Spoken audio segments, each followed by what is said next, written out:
Queen Elizabeth, bejeweled in diamonds and sapphires, and Prince Philip were greeted by President and Barbara Bush at the East Wing of the White House. The hand-picked guest list for the state dinner included the elite of Washington and Desert Storm heroes General Norman Schwarzkopf and Chairman of the Joint Chiefs of Staff General Colin Powell. The president saluted the so-called special relationship between the United States and Great Britain and noted the support of the British people in the effort to liberate Kuwait. I know I speak for the American people when I express the belief that the bonds which connect our nation and yours, bonds of history, principle, interest, and affection, will endure till the end of time. The president then proposed a toast to a friend. Her Majesty the Queen. Queen. In her toast, the Queen thanked the president for standing up for freedom. The free world has to thank you, Mr. President, for your clarity of vision and firmness of purpose. You have led, not with bombast and rhetoric, but with steadiness and quiet courage. What Thoreau described as 3 o'clock in the morning courage.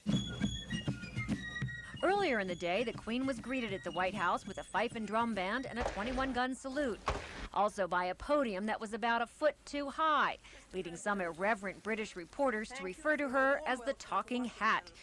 Outwardly, the Queen seemed unperturbed by the height disadvantage, presenting the president with a gift of 4 silver horseshoes, and later participating in a planting ceremony for a tree, replacing one planted in 1937 in honor of the coronation of her father, King George VI. Queen Elizabeth received a royal ovation at this morning's command performance at the Metropolitan Boys and Girls Club in Northeast Washington.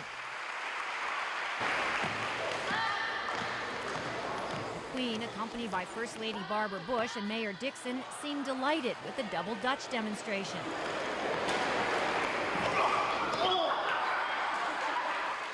After the jump roping, the Queen watched some of the club's youngest members exhibit their karate skills.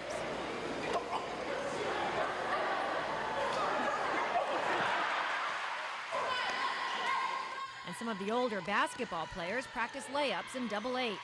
When it was over, the youngsters had an opportunity to meet and greet the Queen, who some admitted had made them pretty nervous. She just said, "I don't know how you all do that," and she congratulated us a lot. She's a nice lady. Yes, they have a class here. What did she tell you? She said thank you. It was just too fast for me. I just couldn't believe it. It was real impressive for her to come see us. Was she different than you thought she'd be? No, I thought she was going to be like that. I thought she might have had a crown on or something. Those were about the only sour notes the Queen heard all day. After a reception with journalists this afternoon, she and Prince Philip attended a luncheon at the Library of Congress sponsored by the British Academy of Film and Television Arts. One of the guests was actress Angela Lansbury, star of one of the Queen's favorite television shows, Murder, She Wrote. Oh, I think it's all the pomp and circumstance and the very sort of special qualities about royalty that it's just they have their own sort of modus operandi, and they're kind of fascinating. And I, along with the rest of America, are very interested. Everywhere the Queen went today, crowds of royal watchers and tourists gathered to catch a glimpse. Even if most of them were kept so far away, they saw no more than a hat or a glove. We've never seen any kind of dignitaries like that. Not too many come through Macon, Georgia. And so it was really exciting for us. It just really was. It's very exciting. Even at 500 yards, it's still very exciting because for most of us, unfortunately, that's about as close as we're ever going to get to someone of that stature. She's wearing those hats. Yeah. Mm-hmm. And gloves? Yeah, gloves. Did you like her? Yeah.